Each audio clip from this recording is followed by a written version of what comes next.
नवरात्र यानी 9 दिनों तक चलने वाला त्योहार। इस दौरान कई लोग उपवास रखते हैं, लेकिन क्या आपने कभी सोचा है कि जब आप 9 दिनों तक व्रत रखते हैं तो आपके शरीर पर किस तरह से बदलाव आता है? आपको जानकर हैरानी होगी।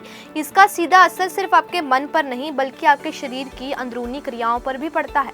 विज्ञान और आयुर्वेद दोनों मानते हैं कि व्रत रखना सिर्फ आस्था का हिस्सा नहीं बल्कि शरीर को शुद्ध करने का एक शक्तिशाली तरीका भी है। आइए जानते हैं कि 9 दिनों के व्रत से आपके शरीर पर क्या क्या असर पड़ते हैं। वजन घटाने में मदद मिलती है। व्रत के दौरान आप कम कैलोरी लेते हैं, जिससे शरीर ऊर्जा के लिए पहले से जमा फैट को इस्तेमाल करना शुरू कर देता है। यह वजन कम करने की एक प्राकृतिक प्रक्रिया है। जब आप अनाज और तले भुने खाने से दूर रहते हैं तो शरीर को अनावश्यक कैलोरी नहीं मिलती। इससे आपका मेटाबॉलिज्म भी बेहतर होता है और वेट कंट्रोल होने लगता है। डाइजेशन में आराम मिलता है। सामान्य दिनों में हमारा पाचन तंत्र लगातार काम करता रहता है, व्रत रखने से उसे आराम मिलता है।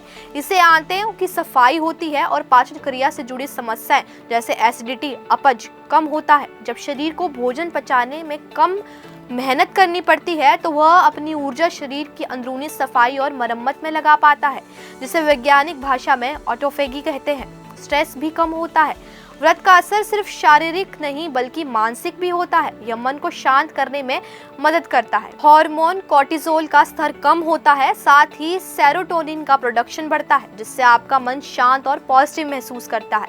9 दिनों का यह अनुशासन आपको सेल्फ कंट्रोल भी सिखाता है। शरीर का डिटॉक्सिफिकेशन होता है। व्रत के दौरान शरीर में जमा टॉक्सिन्स बाहर निकलते हैं।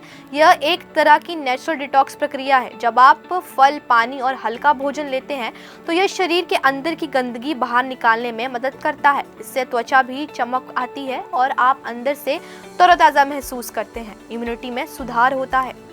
नियमित व्रत रखने से शरीर की इम्यूनिटी में सुधार होता है। जब शरीर को पाचन पर कम ध्यान देना पड़ता है तो वह रोगों से लड़ने के लिए अपनी ऊर्जा को बचा कर रखता है। यह कोशिकाओं को मजबूत बनाता है और बीमारियों से लड़ने की क्षमता बढ़ाता है, जिससे आप कम बीमार पड़ते हैं। व्रत के दौरान हमें कौन सी सावधानियां बरतनी चाहिए, इसके बारे में बात करते हैं। हाइड्रेशन जरूरी है। व्रत में पानी, नारियल पानी, नींबू पानी और फलों के रस का सेवन करते रहें ताकि शरीर में पानी की कमी ना हो। सही भोजन का चुनाव करें। सिर्फ साबूदाना और आलू पर निर्भर ना रहें। सिंघाड़े का आटा, कुट्टू का आटा, फल, दही और मखाने जैसे पौष्टिक विकल्प चुनें। व्रत अचानक न तोड़ें। व्रत खोलने के बाद एकदम से भारी और तला भुना खाना न खाएं। धीरे धीरे सामान्य भोजन पर वापस आएं। शुरुआत में हल्का और आसानी से पचने वाला भोजन ही लें। अभी के लिए इतना ही। ऐसी ही तमाम जानकारी के लिए जुड़े रहिए लिविंग इंडिया न्यूज़ के साथ।